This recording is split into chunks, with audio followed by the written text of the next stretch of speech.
সম্মানিত ভিউয়ার্স, আসসালামু আলাইকুম।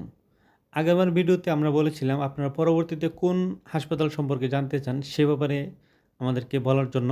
তো অনেকেই আমাদেরকে মেসেজ করেছেন এবং কল করেছেন যে শহীদ সোহরাওয়ার্দী হাসপাতালে কীভাবে আসবেন এবং চিকিৎসা নেবেন সে ব্যাপারে একটা ভিডিও তৈরি করার জন্য। তো সেজন্য আজকে চলে এসেছি আমি শহীদ সোহরাওয়ার্দী হাসপাতালে। তো এখানে কীভাবে আসবেন এবং চিকিৎসা নেবেন সে ব্যাপারে কিছু তথ্য আপনাদের সাথে শেয়ার করব।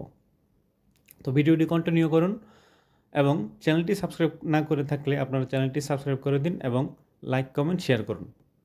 1963 সালে এই হাসপাতালটি মূলত তৈরি করা হয়। তখন এই হাসপাতালের নাম ছিল আইয়ুব সেন্ট্রাল হসপিটাল। পরবর্তীতে আমাদের 1971 সালে দেশ স্বাধীন হওয়ার পরে এর নাম চেঞ্জ করে শহীদ সোহরাওয়ার্দী হাসপাতাল রাখা হয়। 1963 থেকে 2026 সাল পর্যন্ত যদি আপনি হিসাব করেন তাহলে দীর্ঘ 63 বছর সময় ধরে এই হাসপাতালটি সেবা দিয়ে আসতেছে। এখানে কীভাবে আসবেন? বাংলাদেশের যে কোনো স্থান থেকে শেরেবাংলা নগরে আপনি আসলেই এই হাসপাতালটি পেয়ে যাবেন। জাতীয় সংসদ ভবন এবং গণভবনের কাছাকাছি এই হাসপাতালটি অবস্থিত। আপনার কলেজ গেট নামলে যে কাউকে বললেই দেখিয়ে দেবে। তো এখানে আসলে আপনি গ্রাউন্ড ফ্লোরেই সব ধরনের সেবা পাবেন। তো এক পাশে দেখবেন মহিলা কাউন্টার আছে এবং অন্য পাশে দেখবেন পুরুষের কাউন্টার। মাত্র 10 টাকার বিনিময়ে আপনি টিকিট কাটবেন। 10 টাকার বিনিময়ে আপনি বড় বড় ডাক্তার দেখাতে পারবেন।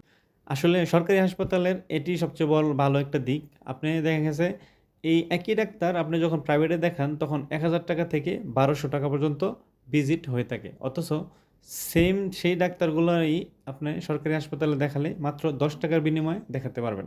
তো এখানে কী চিকিৎসা করা হয়? এখানে ছোট বড় সব ধরনের চিকিৎসা করা হয়। ছোট বড় সব ধরনের অপারেশন পর্যন্ত করা হয় এখানেই। আপনার এখানে সব কিছুই আছে। এখানে আসলে আপনার অন্য আর কোথাও যেতে হবে না। সব চিকিৎসা আপনি এই এক ছাদের নিচে পেয়ে যাবেন। এবং এই হাসপাতালটি কখন খোলা থাকে এবং কখন বন্ধ থাকে? শুক্রবার এবং সরকারি ছুটির দিন ব্যতীত অন্য যে কোনো দিনই আপনার সকাল 8টা থেকে দুপুর 2টা পর্যন্ত টিকিট দিয়ে থাকে। ইমার্জেন্সি বিভাগ 24 ঘন্টায় খোলা থাকে। যে কোনো সময় আসলে আপনি ইমার্জেন্সি রোগী দেখাতে পারবেন। তো ভিউয়ার্স, আরও যদি কোনো তথ্য জানার থাকে আপনারা আমাদের স্ক্রিনে নাম্বার দেওয়া থাকবে। ওই নাম্বারে আপনারা যোগাযোগ করতে পারেন। তাহলে আমরা আপনাদেরকে তথ্য দিয়ে সহযোগিতা করব। তো ভিডিওটি ভালো লাগলে শেয়ার করুন এবং চ্যানেলটিকে সাবস্ক্রাইব করুন। আসসালামু আলাইকুম।